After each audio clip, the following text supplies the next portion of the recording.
Hello friends, എല്ലാവർക്കും സുഖമാണെന്ന് വിചാരിക്കുന്നു. ഇന്നത്തെ വീഡിയോയിൽ നമ്മൾ ഉണ്ടാക്കുന്നത് ഓറഞ്ചിൻ്റെ ജെല്ലിയാണ്. വളരെ പെട്ടെന്ന് ഉണ്ടാക്കാൻ പറ്റും. ഇപ്പോൾ വെക്കേഷൻ ടൈമൊക്കെ ആയതുകൊണ്ട് കുട്ടികൾക്കൊക്കെ ഉണ്ടാക്കി കൊടുക്കാൻ പറ്റിയ അടിപൊളി ഐറ്റമാണ്. നല്ല തണുപ്പ് സമ്മർ ടൈം ആയതുകൊണ്ട് നല്ല തണുത്ത എന്തെങ്കിലുമൊക്കെ കൊടുക്കാനും നമുക്ക് ഇഷ്ടമായിരിക്കും. അത് നല്ല നാച്ചുറൽ ആയിട്ടുള്ള ഫ്രൂട്ട്സ് ഉണ്ടാക്കുമ്പോൾ കുറച്ചുകൂടി ഹെൽത്തിയും ആയിരിക്കും, നമുക്ക് സമാധാനത്തിൽ കൊടുക്കാം. അപ്പോൾ ഇതൊക്കെ ഒന്ന് ട്രൈ ചെയ്ത് നോക്കുക. ഞാൻ ഇതുപോലെ ഓറഞ്ചോ അല്ലെങ്കിൽ മുസമ്പി എന്ത് വേണമെങ്കിലും എടുക്കുക. അത് നല്ലപോലെ പീൽ ചെയ്ത് എടുത്തിട്ടുണ്ട് അതിൻ്റെ ഉള്ളിൽ നിന്ന്. എന്നിട്ട് കുരുവൊക്കെ ഒഴിവാക്കി അതിൻ്റെ പൾപ്പ് മാത്രം എടുത്തിട്ടുണ്ട്. അത് നമുക്ക് ഒരു മിക്സിയിലേക്ക് ഇട്ട് കൊടുക്കാം.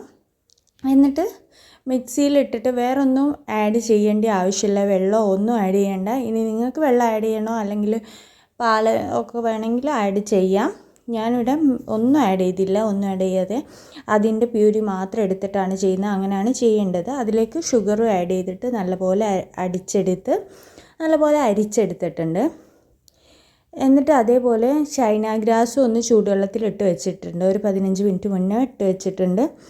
ഈ ചൈന ഗ്രാസും ഈ നമ്മൾ അടിച്ച ജ്യൂസും കൂടിയും ഒന്നൊന്ന് നമ്മൾ മെൽറ്റ് ചെയ്യാൻ വെക്കുക. ഈ ചൈന ഗ്രാസ് നല്ലോണം മെൽറ്റായിട്ട് അതിലേക്ക് ആവാൻ വേണ്ടിയിട്ടാണ് നമ്മളൊന്ന് ചൂടാക്കി എടുക്കുന്നത്. ഈ സമയത്ത് നമുക്ക് കുറച്ചൊരു പിഞ്ച് മഞ്ഞൾപ്പൊടി ഇട്ട് കൊടുക്കാം, നല്ല കളറ് കിട്ടാൻ വേണ്ടിയിട്ടാണ്. ഇനി അത് ഓപ്ഷണലാണ്, വേണ്ടെങ്കിൽ വേണ്ട.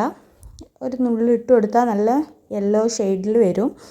എന്നിട്ട് നമുക്ക് ഇത് എന്ത് പാത്രത്തിലാണ് നമ്മൾ വയ്ക്കുന്നത് അതുപോലെ വെച്ച് കൊടുക്കാം. ഞാനിവിടെ ഓറഞ്ചിൻ്റെയൊക്കെ ആ ഒരു തോട് തന്നെയാണ് വെച്ച് കൊടുക്കുന്നത്.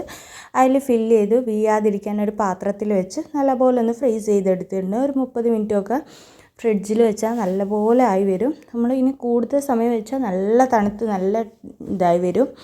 ഇത് നല്ല അടിപൊളി ടേസ്റ്റാണ്, കുട്ടികൾക്കൊക്കെ ഇഷ്ടമാവും. എല്ലാവരും ഒന്ന് ട്രൈ ചെയ്ത് നോക്കുക. വളരെ സിമ്പിളാണ്. അപ്പോൾ താങ്ക് യു.